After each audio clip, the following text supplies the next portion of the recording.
Everyone, this is Tom Fox back again with another episode of the FCPA Survival Guide with Nick Gallo. Welcome back, Nick. Glad to be here, Tom. Nick, lesson number 8 is enhancing your compliance program. And while this may sound or seem almost something that you wouldn't have to think about doing, it can actually be one of the best ways to gain credibility directly with the DOJ. It's been around obviously forever, but Albemarle, SAP, ABB, and Gunvar all made concrete steps. And I'm going to go through some of them, and then we'll take a little bit deeper dive. For Albemarle, they strengthened their anti-corruption compliance program by investing in resources, expanding the compliance function with experienced and qualified personnel, and taking steps to embed compliance and ethical values at all levels of the business, using data analytics. We're going to talk about that in a different one. Engaging in continuous testing, monitoring, and improvement. SAP also did an excellent job in its remediation efforts in building out its compliance program. The company had an entire enhancement of compliance. They significantly increased the budget, resources, and expertise, restructured the offices of compliance and ethics to ensure adequate stature, independence, and autonomy, and access to leadership, enhanced the code of conduct, as well as policies and procedures. I'm going to spend a little bit more time on ABB because to me, this is really the best example of something that you and I might think is, if not ubiquitous, something everyone knows, but it really made a difference.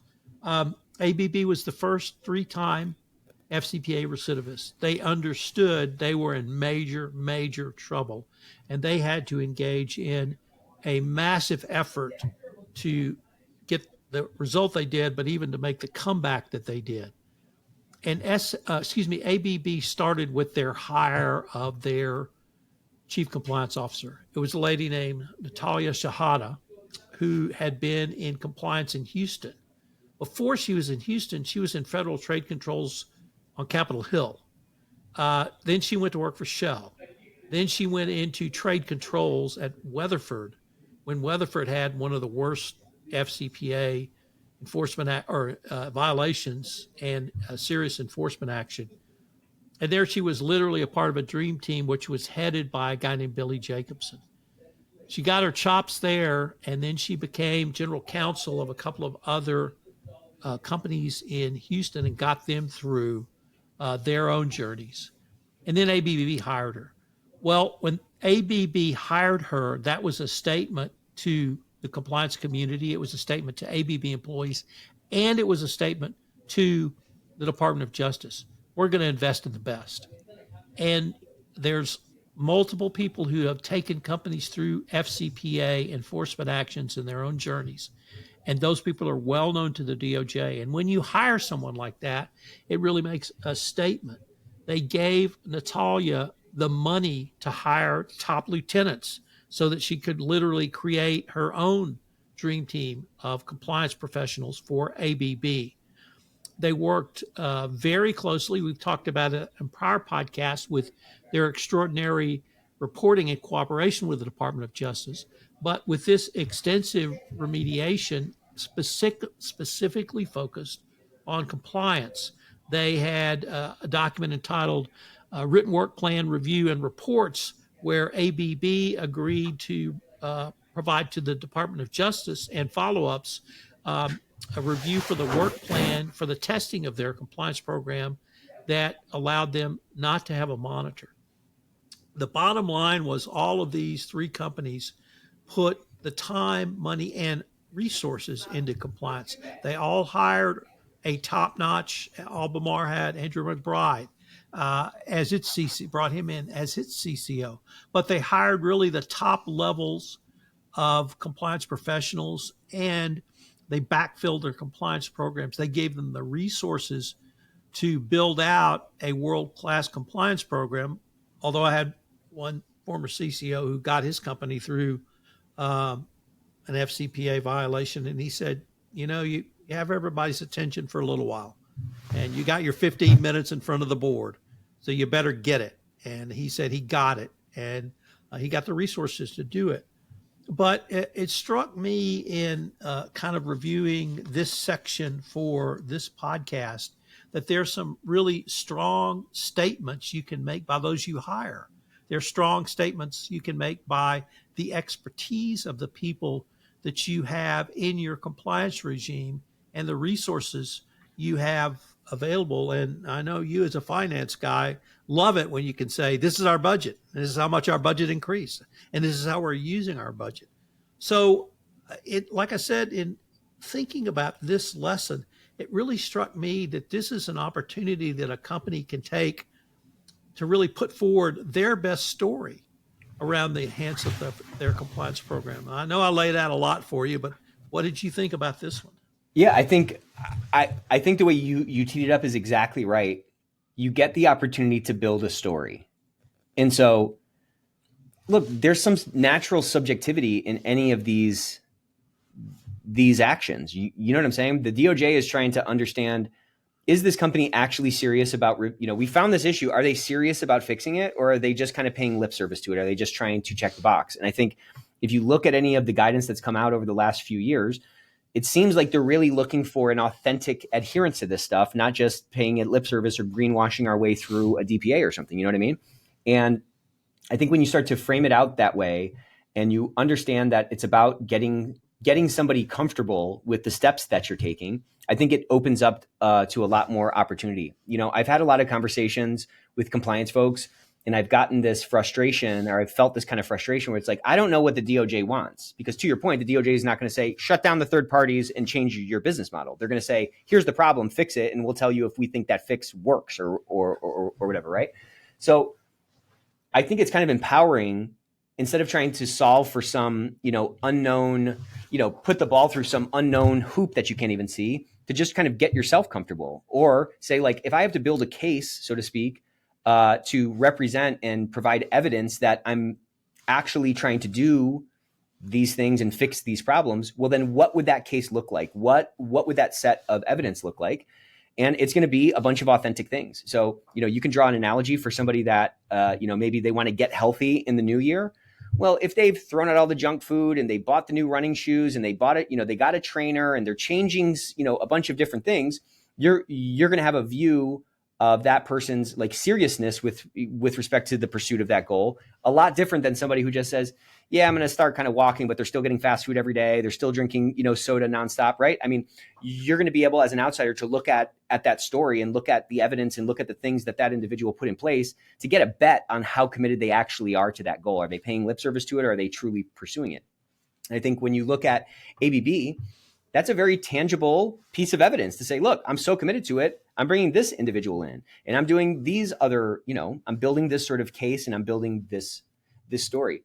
I think if folks can, instead of trying to I don't know, maybe this is stupid, but instead of trying to appease the DOJ, you should be getting yourself comfortable and say, okay, I know there's a lot of unknowns. I know I have limited resources. I know all of these impediments are in my way, but what's the best thing, the smartest thing I can do right now? Document those decisions, document, those assumptions or hypotheses.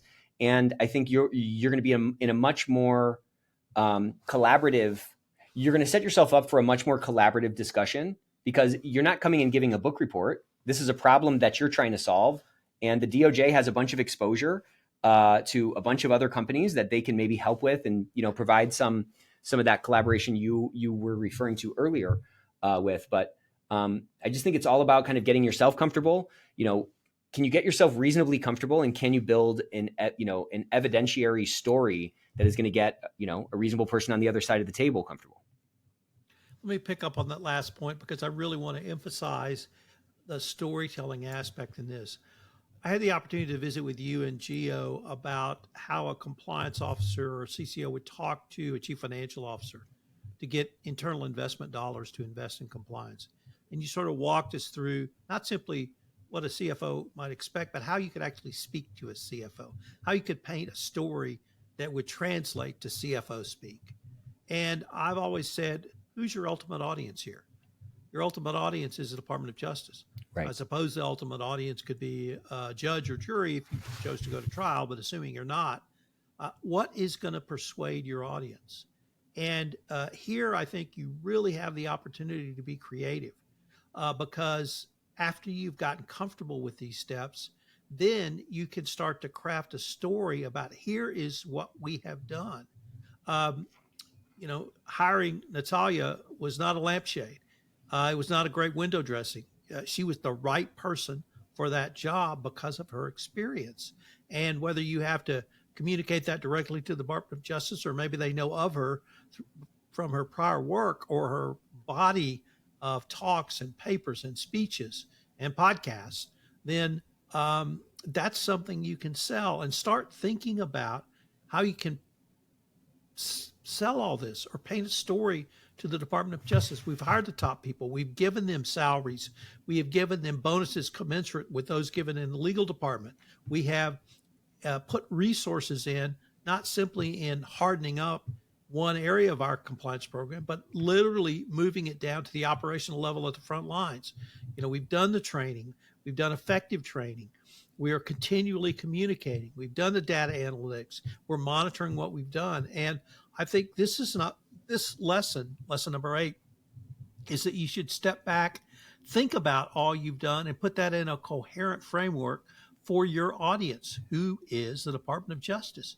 We have the 10 hallmarks of an effective compliance program. So that's a framework you can build around. But within that framework, you can put together a story of what you have done. And this really gives you the opportunity to shine in telling a story to that target audience. Yeah, and telling a story is a journey. And so talking about the things that you looked at and what you thought and why a certain course of action wouldn't work given the circumstances that are in play, sharing that as part of the story really helps to convey that, wow, this person was really thoughtful about it. Oh, okay. And that's a nuance about their operation I didn't understand. Okay, looks like, okay, and then on the subconscious level, that adversary, that person who's hearing the story,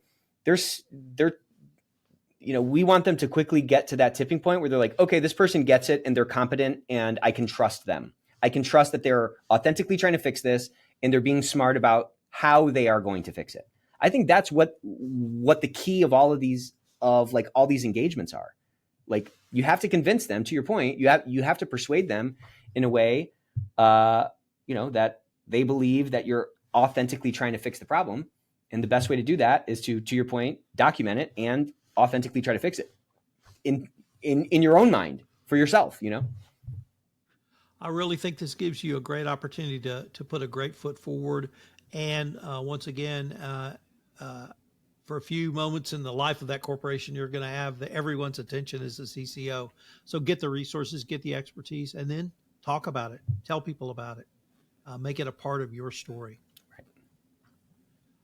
Nick, I hope our listeners will join us for lesson number 9, where we're going to take up one of my personal favorites, internal controls. Can't wait.